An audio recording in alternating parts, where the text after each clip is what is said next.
Mes chers frères et sœurs, mes chers compatriotes, où est passée votre dignité? Où est passée votre intégrité? Où est passé votre patriotisme? Le Cameroun n'est pas un pays xénophobe, certes. Le Cameroun est un pays hospitalier. Mais l'hospitalité ne veut pas dire que vous allez permettre n'importe qui d'entrer, d'intégrer chez vous et vos locaux, vous traitez n'importe comment, vous humiliez à la limite ou alors vous traitez tel que nous le voyons sur les réseaux sociaux aujourd'hui. Le respect et la dignité, c'est comme la liberté. Cela ne se donne pas, ça s'impose. Tant que vous n'imposez pas cela, vous ne l'aurez pas. Vérifiez ça dans vos propres vies quotidiennes, de tous les jours. Je reprends. Le respect et la dignité, cela ne se donne pas, ça s'impose. Tant que vous n'imposez pas cela, vous ne l'aurez pas. Vérifiez ça dans vos propres vies. C'est moi le président de la fédération. Ce que vous faites, c'est moi qui l'assume. Ce n'est pas vous. Dans votre pays, je ne le fais pas. Et vous ne me parlez pas comme ça, monsieur le sélectionneur. N'oubliez pas, en tant que footballeur, vous ne pouvez jamais me parler. Donc maintenant, je suis le président. Vous ne me parlez pas comme ça. D'accord? Vous vous asseyez et on travaille. Arrêtez un peu ce bordel. Il est temps d'arrêter ce bordel. Mais c'est pas possible. Mais vous pensez que vous êtes dans quel pays, monsieur? Vous pensez que je peux faire ça en Belgique? Vous pensez que je peux faire ça en Belgique, monsieur le sélectionneur? Alors, mais comment vous pouvez faire ça au Cameroun? Jamais entraîneur. Hein? J'ai été entraîneur. Pour 3 semaines. Oui, et j'ai été très grand joueur. Maintenant, débarrassez-vous de votre haine contre quelqu'un qui ne vous a rien fait et qui ne vous doit rien. Et prenez un peu du recul avec un peu de lucidité. Vous essayez d'intégrer le fait que Mac Brice, qui est le coach des Camerounais, qui a été invité ou alors convoqué par le président de la Fédération camerounaise de football, qui rentre dans les locaux et observez ces 3 choses. Premièrement, le président, qui est son chef hiérarchique, est en train de vous voir, il vous voit Mac Brice, le coach. Pendant ce temps, le coach est en train de le tutoyer son chef hiérarchique. Ça, c'est une chose.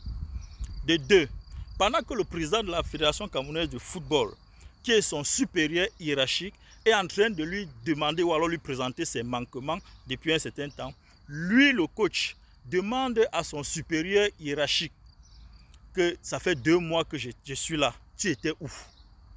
En le tutoyant, ça fait 2. Et la troisième des choses, pendant la discussion, Mac Brice dit à son supérieur hiérarchique, le président de la Fédération camerounaise de football, Samuel Eto'o, étant dans ses locaux, qu'il n'a été coach que pour 3 semaines, en lui tournant le dos pour partir. Et toutes ces choses-là, pendant que le monde entier s'indigne, en trouvant que le Cameroun a été humilié, les Camerounais avec, certains groupuscules de Camerounais se permettent de dire que c'est la réaction de Samuel Eto'o qui a plutôt humilié le Cameroun. À cause de la haine, à cause de l'aigreur, à cause de je ne sais pas quoi que vous avez contre Samuel, contre la personne de Samuel Eto'o. Qu'est-ce que ce monsieur vous doit? Qu'est-ce qu'il vous doit? Vous qui hier fustigez ce gouvernement, l'accusez d'avoir détourné des milliards, plus de 3 000 milliards pour construire des stades avec des hôtels 5 étoiles et des piscines olympiques, qui n'a jamais été fait jusqu'aujourd'hui, vous avez oublié. Vous qui hier étiez en train de fustiger ce gouvernement de la mauvaise gérance, de manque d'électricité et d'eau, des prix exorbitants des denrées alimentaires. Aujourd'hui, vous avez tout oublié. Samuel Eto'o est devenu à la une.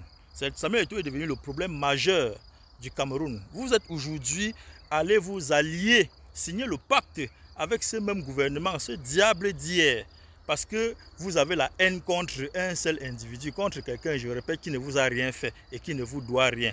Mais ce n'est pas grave. Je voudrais vous rappeler que Samuel Eto'o, lui, il s'est battu pour lui. Parce que ce qu'il fait là, il ne se bat plus pour lui, c'est pour la génération future. Il s'est battu pour lui quand il était encore joueur. Il s'est battu et on a vu. Et il a atteint le sommet de son art.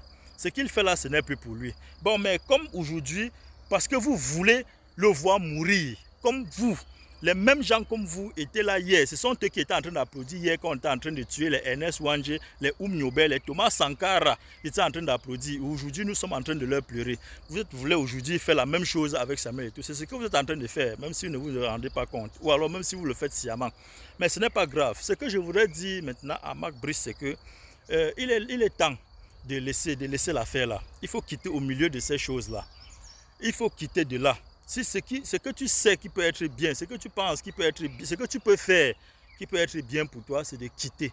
Rentre d'abord chez toi, laisse les choses là se calmer, laisse-les résoudre leurs problèmes. avant que si tu dois revenir, tu reviens. Mais pour l'heure, si tu continues à rester là-bas, ce ne sera pas bien, ce n'est pas une bonne solution.